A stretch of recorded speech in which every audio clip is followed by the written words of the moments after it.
All right, guys, you ready to get back to work tonight? It's about that time of day again, I believe. It's Thursday evening, after all. It's January the 7th, 2021. Hope you guys are having a fantastic new year. My name is Joseph, and as always, welcome back to your nightly newsletter. Now, tuning in for the first time tonight, it's so great to have you with me because my job tonight is to help us find the best trade setups for tomorrow. That's Friday. Nope, not just any Friday, but non-farm Friday's trading session. That means we got some big news tomorrow morning, and of course, as you saw today, some more big moves on the charts, but got a lot of great ranges to work with as we go into tomorrow. Not to worry, I got a bunch of great setups we're tracking for tomorrow's Finally Friday trading session. Before we jump in, though, and get our hands dirty on these charts tonight, I just want to make sure to remind you to subscribe to our YouTube channel. You know, we publish this nightly newsletter every evening during the week with all my favorite trade ideas for the following trading day. So make sure you grab that subscribe button at the bottom of the video and make sure you don't miss tomorrow night's video.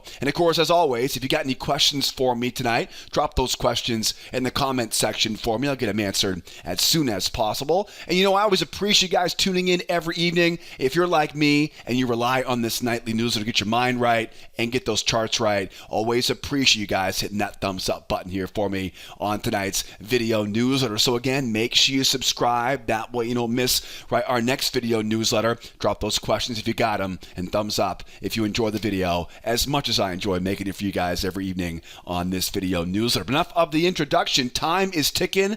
I'm a little bit behind schedule, as you can see. It was a busy day today in the office here in Los Angeles. Let's take a look first at the charts here and get this thing going here tonight. Lots of ranges, as you can see on the charts in front of you. You know, looking at gold right now, gold was bearish into a trading range. What does the range tell me to do? It tells me to buy low at support, sell high at resistance, focus on getting outside the range and using that range as a magnet. Now, we might see some pretty good fireworks going into gold tomorrow morning because that non-farm payrolls is at 8:30. So I do want to be prepared for big moves up into a range overhead and back down, or maybe even a big move lower through that gap from earlier on this week down to fill that magnet target at 1886. So lots of potential volatility on the gold. I'd love to sell high. I'd love to sell a breakout going lower, but we get a lot of options.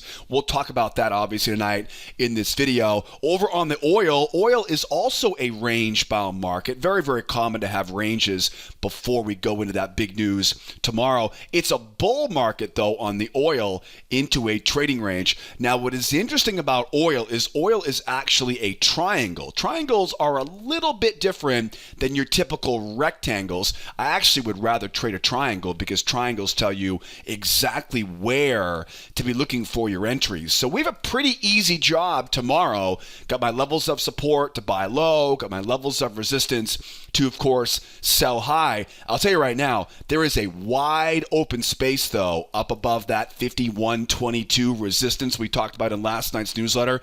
So I'd be lying to you if I wasn't hoping for a breakout going higher to fill this big gap overhead, or a big breakout going lower to fill that $50 a barrel target. So there could be a lot of great fake out breakouts. Could be some breakouts tomorrow. So I want to make sure we're ready for the oil trade for tomorrow. And of course, last but not least, on the E-mini, the E-mini keeps on pushing higher. They're expecting a big fat stimulus bill coming out here in the next few weeks. S&P pushing higher. S&P is also bullish into a trading range. I want to buy at support levels below the trading range tomorrow. Now, one thing that's very interesting, though, about this S&P is you get a big resistance area up overhead of that range. That tells me I can definitely look for shorts off the highs, and it also tells me exactly where to look for a breakout pattern on the S&P if this party wants to keep going higher in the wake of tomorrow morning's big economic news. So lots of ranges. We're buying low, we're selling high, we're focusing on failures, and of course looking for breakout patterns to confirm the breakout here tomorrow. The charts are all ready. Before we jump in, though, and get these patterns set up for tomorrow, I just want to make sure to remind you, tomorrow, of course, is a Friday morning. We will be in our trade room tomorrow morning for the entire session. We open up at 8 o'clock Eastern time, and we're going to hurry up, get our charts all prepped up, get our minds set in gear, and be ready for that employment number, that non-farm payroll number at 8:30 Eastern time. Now, don't forget, Friday mornings are always early in, early out. You really got to have a good reason, especially at the end of the first week of a brand new month. Usually a lot of exhaustion this first week of January, right? Just like you feel right now, right? Like I feel like, oh boy, this new year came at me fast, right? Busy first week back. I would expect the markets to have a little bit of a sense of that exhaustion tomorrow as well. But that won't probably be until about 10:45, 11 o'clock. I always tell my clients, right, you got to have a good reason to be trading on a Friday after 11 o'clock, so be careful as the morning gets later. The best opportunities on a non-farm Friday are usually between 8:45 and 11 o'clock Eastern time. It oftentimes does take a few minutes. The news comes out at 8:30. By about 8:40, 8:45, a lot of times it takes about 15 minutes for the dust to settle with that employment number. That's the biggest news that we have of the month, right? The non-farm payroll number. Now, I know we've had a lot of stuff come out this week, a lot of politics, right? A lot of news media stuff this week, a lot of stuff in the markets this week. But the biggest news of the month, historically, is an employment number. So we do expect to see some volatility in the wake of that number. So 8:40, 8:45, it is definitely when you want to be at your desk tomorrow morning. And speaking of tomorrow morning, don't forget, 8 o'clock Eastern time, we'll be trading together like we do every morning in our trade. We'd love to have you with me there.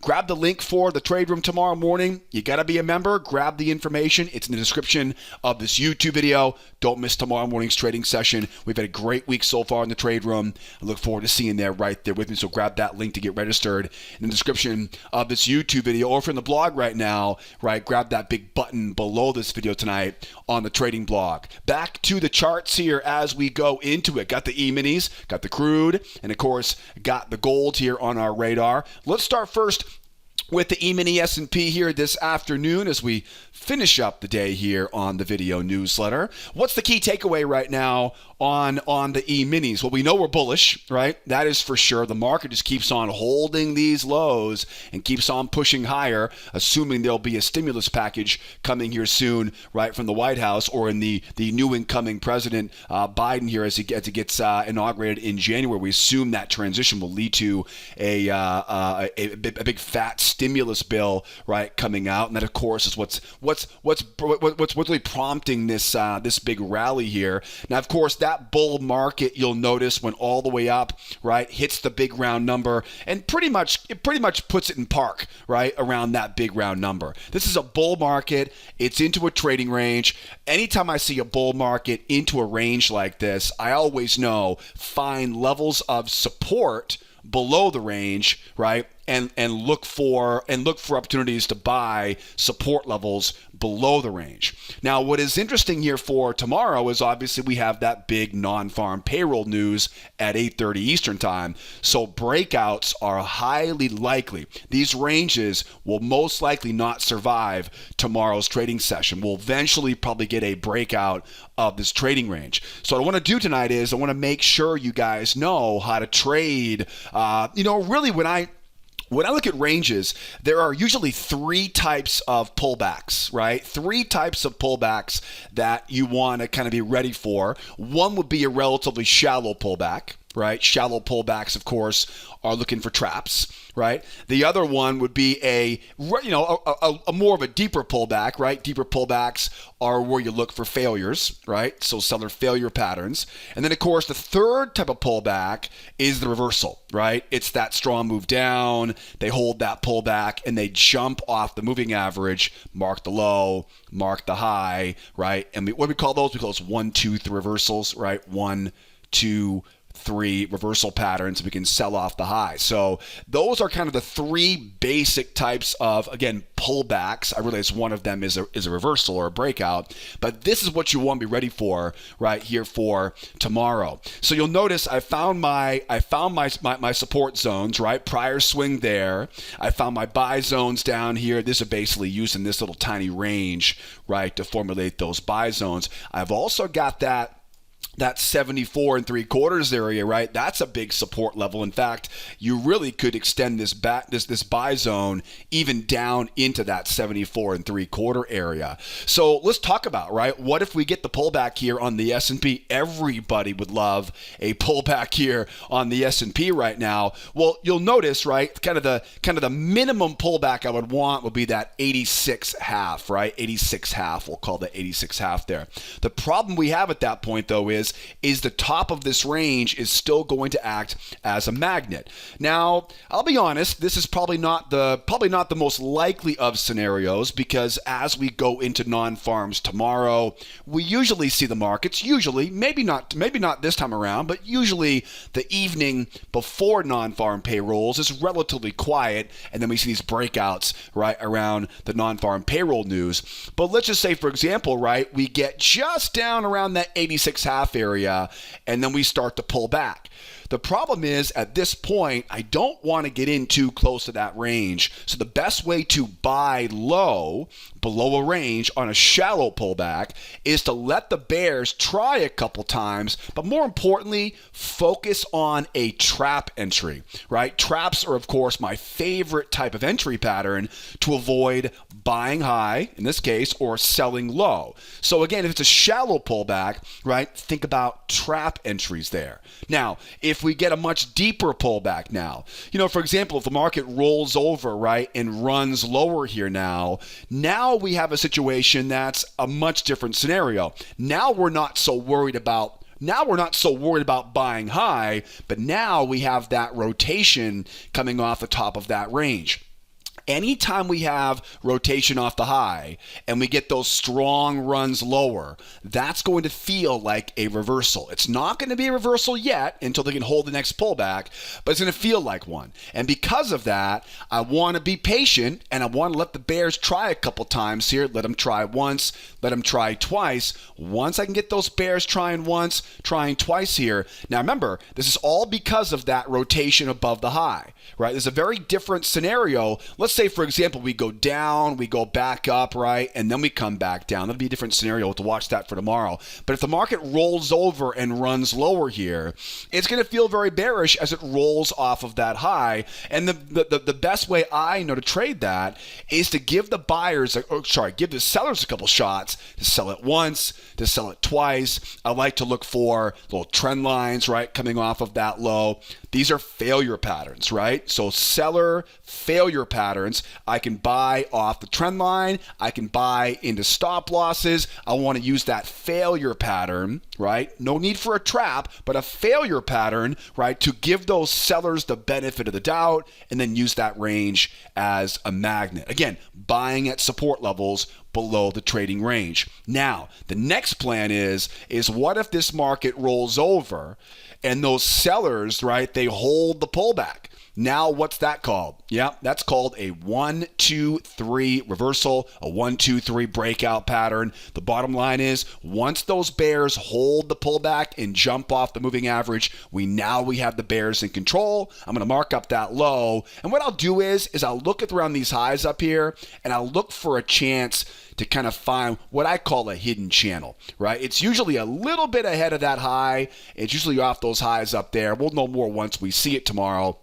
And that's where I want to get short coming off of that high. Now, if I was to zoom in on that area, right? If I was to kind of zoom in on that area, what I'm looking for in that specific location is going to be what I call a failure into pullback combination, right? So it's a little bit difficult to illustrate the whole thing right now, right? But we'll talk more, obviously, in the trade room tomorrow. But if you were to zoom in on that area, right, I'm looking for basically a buyer failure pattern off the high, right, into a seller pullback pattern as we make the run lower, right? Now, where would the bears be trying to go here if they can get their hooks in this thing?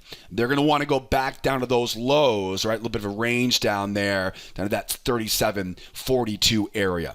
All right, guys? So don't forget, watch out for those three types of pullbacks, right? Shallow pullbacks are traps, right? Deeper pullbacks are failures. And of course, deep pullbacks to hold are reversals, right? 1, 2, 3 reversals. And obviously we'll do it together tomorrow morning, so you can follow along with me tomorrow morning at the opening bell. But if you're not with me tomorrow morning in the trade room, the next best thing is to grab the free trading course we offer here at School of Trade. I'll put a little pop-up there in the upper right-hand corner for you. Pause the video, grab that free trading class. That way you can learn more about traps and failures and breakouts. You'll learn all my favorite entry setups along with that 3-step strategy that we use every day in our trade room. Not to mention, I will send you hundreds of examples of how we apply those setup patterns to our favorite futures markets. So if you're serious about your trading career, make sure you grab that link that popped up there in the upper right-hand corner. Or, like I mentioned earlier,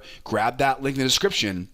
Right, get registered for tomorrow's trade room and don't miss that 8:30 news. All right, so now we've got that covered. What does a breakout higher look like? Okay, this is one of the most important parts of tomorrow. What if the market breaks higher? We do, again, first things first, we got a range. Ranges are magnets, right? What goes up usually comes down. What goes down usually comes up. That's why if it goes lower, I want to buy it back up.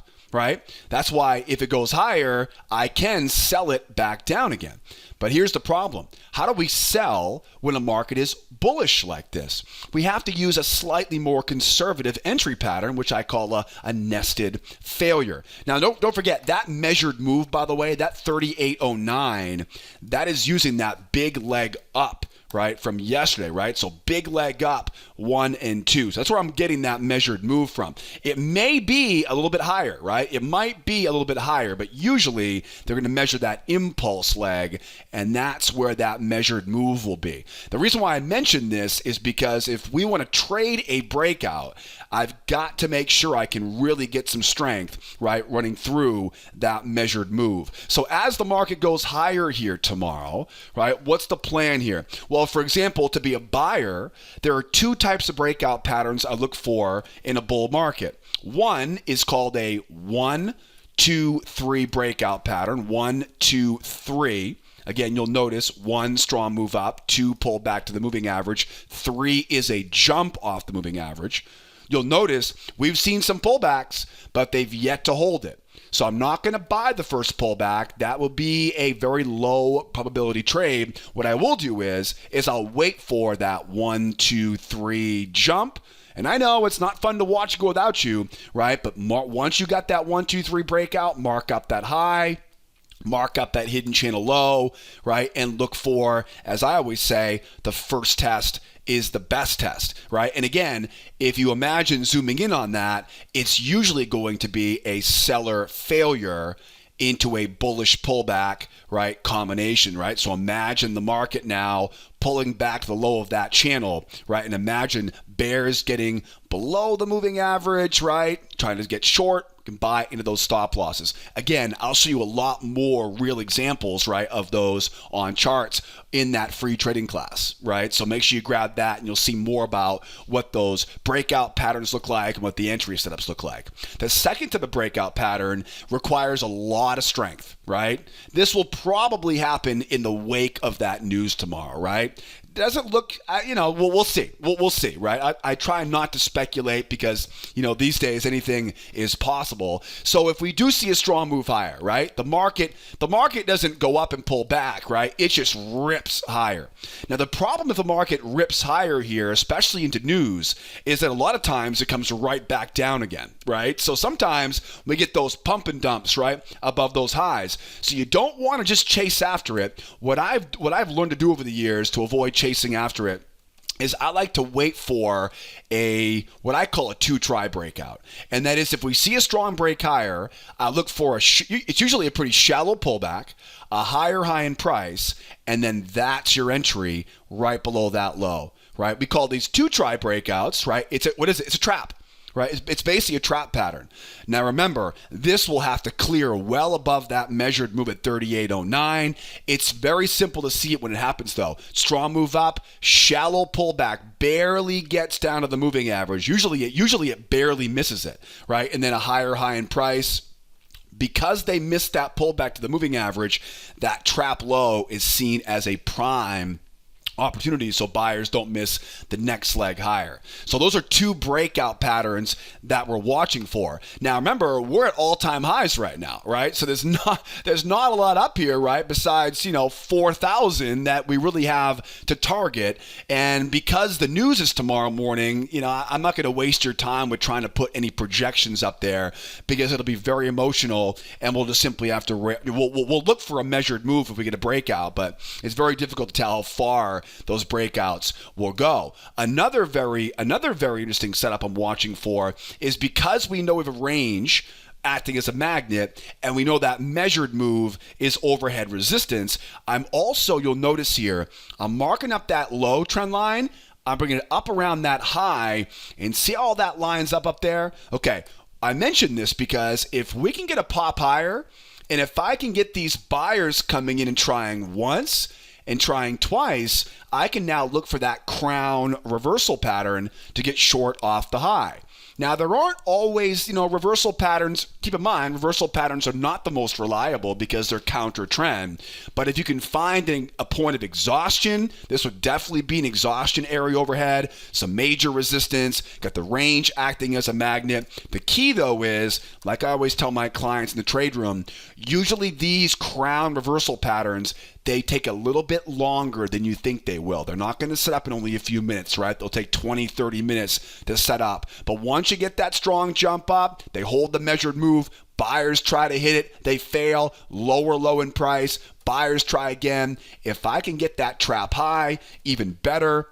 If I can put a little channel on there, right, that is a great looking short. Now, if we can get that short, there's a lot of profit to make on this because now you go back into that range, and you can also measure the pendulum swing back on the opposite side, right? And that puts us in a very good risk reward position. So that's something we're looking for here to get short off the high. Now, don't forget, it's a range-bound market, so stay the heck out of the middle of this trading range. Give it some time tomorrow. Like I said earlier, give it some time tomorrow around that big news, 8:45 to about 10:45, right? That's a sweet spot for trade and price action with us tomorrow morning in the trade room. Next up here, how about some oil? Should we keep going? How about some oil here? The black gold, the Texas tea. What do we got going on with oil right now? Now, of course, oil's been pretty jumpy this week because, of course, the OPEC deal has been back and forth, this production cut, right? They're trying to figure out how to balance the oil markets, and of course all the lockdowns and the pandemic is definitely, right, not made it any easier. So it's been a bit jumpy market this week. What do we have going on in oil right now? What's the key takeaway? The key takeaway is we definitely have a bull market.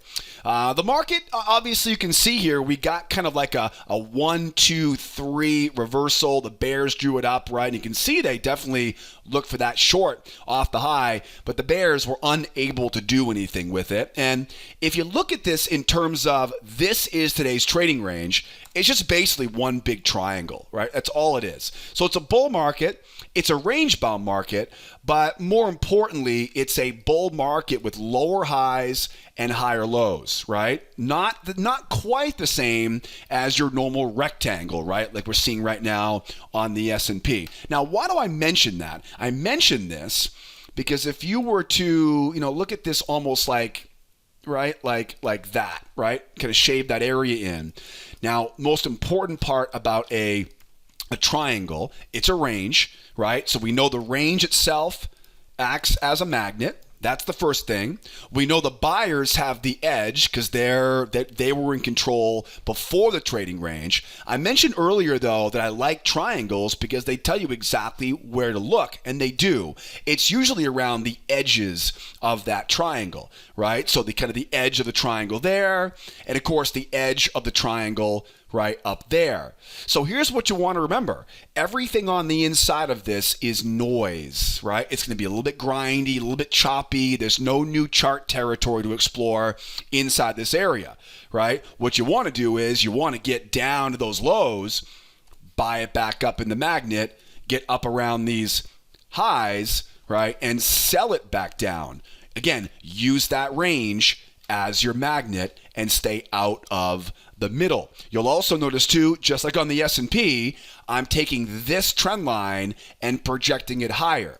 Why would I use that? Because as we go higher here, we can start looking for reversals, right, off of that high. So it's a very similar plan to the S&P, right? Buy low at support, sell high at resistance. One very important clue, of course, right, is the triangle, because it tells us to trade around, right, the edges. Okay, so what do we look for first? I'd like to see a pullback. Now, when we get that pullback down here, remember, if it's a shallow pullback, and in this case, what you want to think about is you want to stay out of that middle, right? So when I say shallow pullback, I realize shallow is a relative term, right? It can mean a lot of things. But let's say, for example, if we just barely dip our toe in the water down here, right, we come back and we're, starting to push higher here, that's not going to be a very good entry location there, because you've got your trend line coming down. So if I'm worried about buying into overhead resistance, what would be the best way to trade a shallow pullback? A trap, right? Traps will always be my bread and butter, right? Trying to buy the low again. I definitely want to see us take out that low, but make those bears try a couple times and then look for that trap low. That way you're doing everything you can, right, to buy as low as possible. We saw an example of that right here, right? Well, the market came down, the bears are, right, pitching a fit down here, right, and they get that trap, and that's the one that ends up going, right? That's a really good example of exactly what you'll be thinking here if we do get a shallow pullback, right, again. Now, at the same time here, if the market really pushes lower here now we start to think about, okay, if we really start to push lower here, this will start to, now anticipate this, right? Think about how this market will look. If this market rolls lower now, I'm definitely looking forward to a potential 1, 2, 3 reversal. But again, they got to hold the pullback. If they hold the pullback, I can mark up that low, I can mark up that high, and I can get short off that high. And again, just like on the S&P, think about that buyer failure into seller pullback combination as we come off of that high, right? So think about, if you zoom in on that area right there, think about that.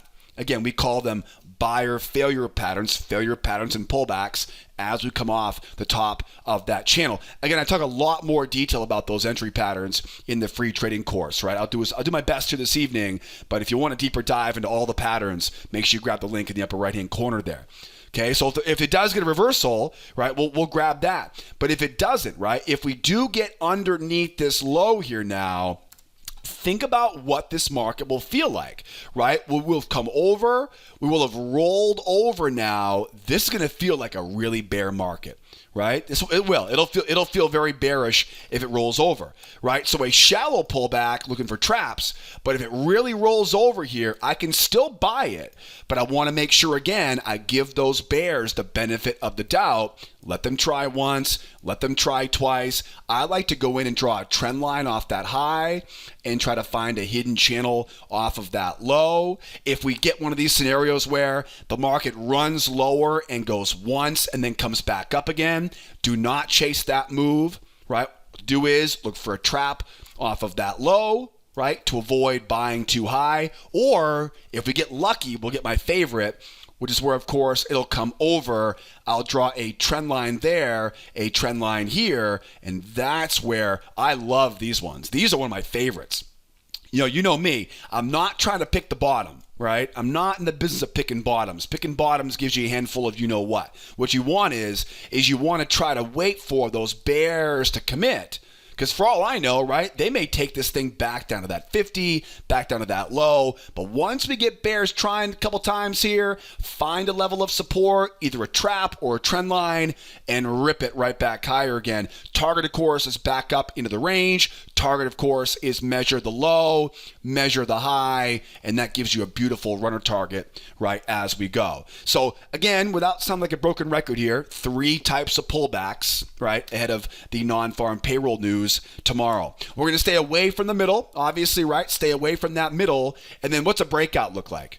What's a breakout look like? Again, remember, don't forget this level from last night, 51.22. 51. Oh, actually, you can't go back far enough. That is that big gap, right? It's the high. It's the high above the gap before the pandemic. Was it back in March, I think it was, of 2020. So that's a very old level, 51.22. So as we go higher, major resistance there. Again, I can mark up that channel, mark up that high. What I would love to get as we go higher, I'd love to see us pop up. I would love to get that reversal pattern, right? Buyers try once, buyers try twice, get that trap high. That will be called a what? A crown reversal, right? Crown reversal pattern. Buyers once, buyers twice. I can't get aggressive selling it because we're not a bear market. We're a bull market, but I want to use that range as a magnet. There are lots of variations of this pattern too. We may go up, right? Pull back and then start to roll sideways like that. Love those. Mark the trend line, right? And then short off that high. It's the same idea, right? Buyers try once, buyers try twice. That's a great setup to get short off of the high. So some pretty easy pickings if we can get up into that area of resistance. Now, what you want to also be aware of, obviously, is if this market does break out. So it's same breakout patterns, right? It's that strong move up. It's that pullback off the moving average, and that jump off the moving average could easily happen tomorrow with big news coming out. Draw the trend line off the highs, find that hidden channel off the lows. First test is always the best test.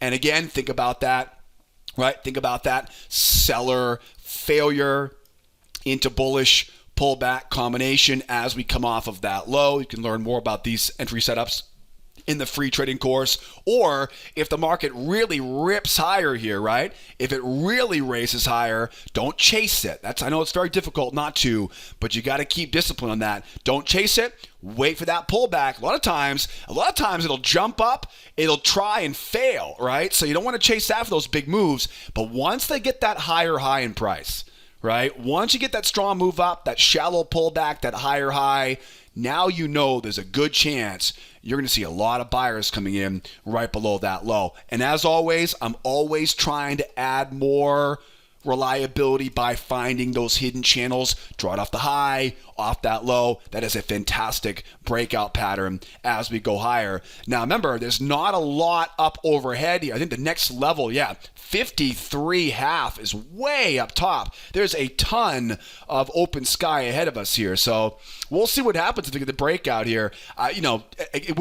With big news tomorrow, anything is possible. I think the easiest money, though, will be that breakout, that 1, that 2, and that crown reversal, or that nested failure going back down into the range, or that rolling over into the breakdown. And believe me, I want to get short that pullback, but we saw today the Bears had everything they needed to get short on that, and they couldn't get it done. So we know where the Bears want to go, right? They want to go back to that 50. They want to go take out these lows again tomorrow at 49.88, and we know where the buyers want to go as well. All right, hopefully I will see you tomorrow morning, and we'll trade this chart here together. So we wrap things up with the gold. Now remember, gold, as we go into non-farm Friday, gold is typically going to be one of the more difficult markets as we go into the overnight session. Now, every day is unique. Every month is unique. We get the non-farm payrolls every month, first Friday of the month. Honestly, sometimes the market is great overnight. Sometimes gold lasts probably 6 months. We've probably seen 3 out of 6 months. The night before is pretty darn good, pretty busy. Most of the time, though, right, gold is going to be a little bit of a slug that night before non-farm payrolls. So if you're watching this in Asia, if you're in Europe right now, just be careful. If the price action is slow, you know what they're waiting for. If it's busy overnight, then feel free to trade it. Just be aware, right, that you're running into a big news report tomorrow that will have big implications for the monetary policy here in the U.S. and, of course, right, that will kind of affect the gold market downstream. So gold is likely the most difficult as we go into tomorrow. What do we have? What are the key takeaways? Key takeaways right now, of course, are strong move down from yesterday's session, right? What does that do? That leaves an open loop for the bears. And that gives the bears the edge. It also tells exactly where the bears want to go. Right? The bears have a big bullseye down back to that 1902.7. At the same time, you got that weekend gap down there. right? Now, I know I told you guys it would probably get filled by Wednesday evening. We missed it by only a few ticks yesterday, so I'm going to work on that for next time. Trust me, I'll put the reps in for next time on that. All kidding aside, though, the weekend gap is still waiting to be filled as well. We oftentimes will see those weekend gaps get filled if they're not filled by the end of the day on Wednesday. Wednesdays are the most common time to fill the weekend gaps. That's Friday's closing price from last week. Don't be surprised if we finish up the session somehow, right, sitting right at that weekend gap from one week to the next. So we know the bears have control right now, and really there are ranges galore here right now on this chart, right? You can see range overhead, range right in front, and if I look a little bit lower here, there's a range down there too. So we have a ton of ranges on this chart. Not a very big surprise, but right now it's a bear market into that trading range. Now, we've had bullish ranges on the oil and the E-mini so far. It's a range-bound market. What's a range-bound market tell us? The range, of course, is a magnet, right? It's a bear bias, so we know we want to sell at resistance above the range. I went out and found that hidden channel here off the highs, and I'm not sure if we're going to get a chance to use that right now. That hidden channel would have been great if they would have popped up a bit higher, right? If they would have pulled back a little bit earlier, that hidden channel would be great. But now you'll notice that hidden channel has kind of lost its luster because, well, it's not going to give you a very good chance to avoid selling inside that range, right? That is not nearly as desirable selling there now as if I could have sold this thing earlier on at the high of that channel before. So that channel is, honestly, that channel's not really that useful any longer. It's not really a very desirable spot because it's going to put us too close to that trading range. So it's a bear bias into a trading range. I've got my areas of resistance up overhead. Again, three types of pullbacks, right? Three types of pullbacks right now. If we just barely get that push higher and we slam lower, what's a shallow pullback tell us? Traps, baby, traps, right? Traps are the best way to avoid, in this case, selling too low. Remember, there could be a trend line coming over here at some point too, right? So that trap is exactly what the doctor ordered, right, for a shallow pullback. I also want you to be aware too, if we run up into these 1929.6 up there, that would be, if I can clean this thing up here real quickly, that would be a spot where a nice strong move higher, right? Buyers come in, buyers try to get long on the pullback. We know exactly where their stops are. We know the range below us acts as a magnet. We can use a failure pattern to sell above the highs of that trading range. Let's talk about the magnet overhead though, right? That big range overhead. So what if the market really jumps? Now, if it really jumps, there are going to be two types of jumps. One of them are just a strong move up, right? If it just really jumps up into that area now you really want to wait for those buyers trying once, buyers trying twice, try to find that trend line, right? That hidden channel, get short off the high there, or even a trap above that high, right? Those would be two kind of examples of how I would use what we call a nested failure pattern. Why nested? Because momentum, right? And you'll see a lot of examples of regular failure patterns and nested failure patterns in that free class, right? The free trading course that I mentioned earlier. So again, make sure you grab that if you didn't so already, that link that popped up there in the upper right-hand corner. So if the market pops up and goes, right? If it pops up, I would then love to get short 1, 2, and sell. Does that make sense? Right? If that makes sense, hit the thumbs up. If it doesn't make sense here, drop me a comment in the comment section and let me know. Do you understand why? If it's a deep pullback, right, it's just a buyer failure and back down again.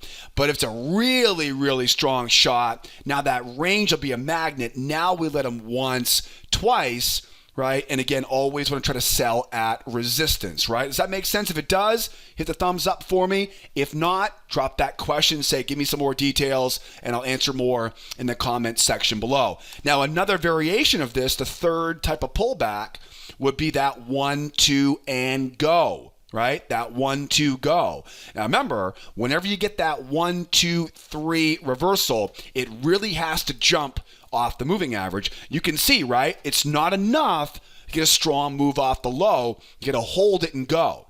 right? If you can't hold it and go, it's going to end up wanting to come right back down again. So if we do get those buyers holding it, mark up that high, mark up that low. The first test is always the best test. And remember, as it pulls back, right, get that trend line coming up, right? It's one of those seller failures into pullback combinations as we get usually just underneath the moving average, right? And again, I'll show you more examples of this in our video courses here at School of Trade. So now you know how to trade 1 shallow, 2 deep, and 3 a really strong pop, right, on that pullback. Now remember, you don't want to do anything in the middle, right? Stay away from the middle. The middle of the range is where good trades go to die. Now here's the thing about going lower here, right? As we go lower, that range overhead is acting still as a magnet. Right? So that range going lower, I can buy this thing, but the only way I can buy it is we have to take out those lows first. Once we take out those lows and we close the loop, right? And close the gap most likely too, right? So once we take out those lows, that will check that item off the list for the bears. Once we get those lows taken out, then again, remember, these reversals usually take a lot longer than you think they will, right? Not going to be a 5-minute reversal, probably a 20, 25-minute reversal. It usually start with 1, right? It'll be 2, and you're really going to want to make sure on this, because it is counter trend, you're going to want to make sure you get a trap. You'll want to make sure you get some support level down here, right? You're going to really want to make sure you stay patient for the 1 and the 2.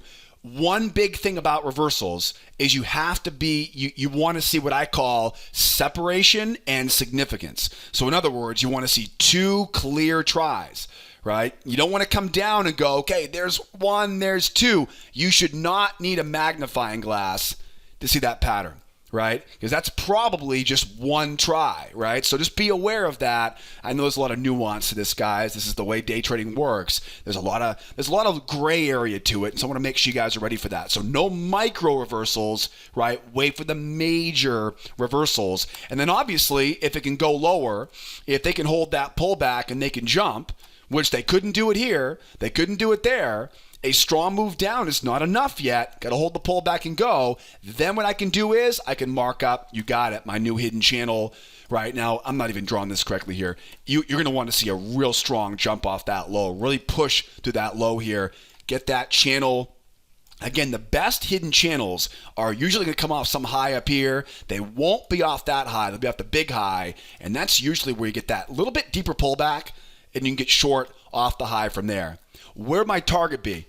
Yeah, target is that big range at 1885. I think that's where the money is to be made tomorrow. Either that big punch up at that range, 1, 2, back down again, or that 1, 2, 3 move lower, find that low, find that high, right? Short off the high up there. Or let's say this thing, again, big news tomorrow. Get this big move down, right? Strong move down here, shallow pullback, lower low in price. That would be a great spot to get short as well, right? Now, I know that takes a lot of discipline because it's very tempting to want to chase after it, right? Or sell the first pullback. Just remember, though, we very frequently, especially around news, we'll see a strong move down and then whoop, right back up again. So we don't want to chase after it. But once we see a shallow pullback, that lower low in price, bingo. Don't forget, you can add more reliability to it by marking up those lows, marking up that high, and combining it with the high of that channel. Targets, of course,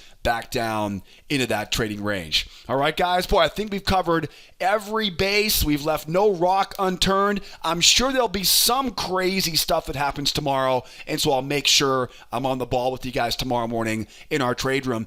Speaking of trade room tomorrow morning, I would love to have you there, right there with us. It's easy to get registered. I'll put all the information you guys need in the description of this YouTube video, or if you're on the blog right now, hit that big red button below the video tonight and join join me tomorrow morning and every morning at 8 o'clock Eastern time. Don't be afraid to call the office if you have any questions. Don't be afraid to use that live chat on the left, live chat on the right. If you guys have any questions on the way, I'm always here to help. As always, guys, hope you guys enjoyed the video tonight. Don't forget to subscribe to our YouTube channel. Drop those questions in the comment section below. And I hope by now I've earned at least a thumbs up or two on this lesson here tonight. Always appreciate you guys tuning in. Have a great rest of your evening. I'll see you tomorrow morning at the opening bell. If not, come back and see us again next time. We'll be back next week for the next edition of our nightly newsletter. My name is Joseph. Be well out there. Be nice to each other, will ya? And be here next time. Adios, amigos. Bye-bye for now.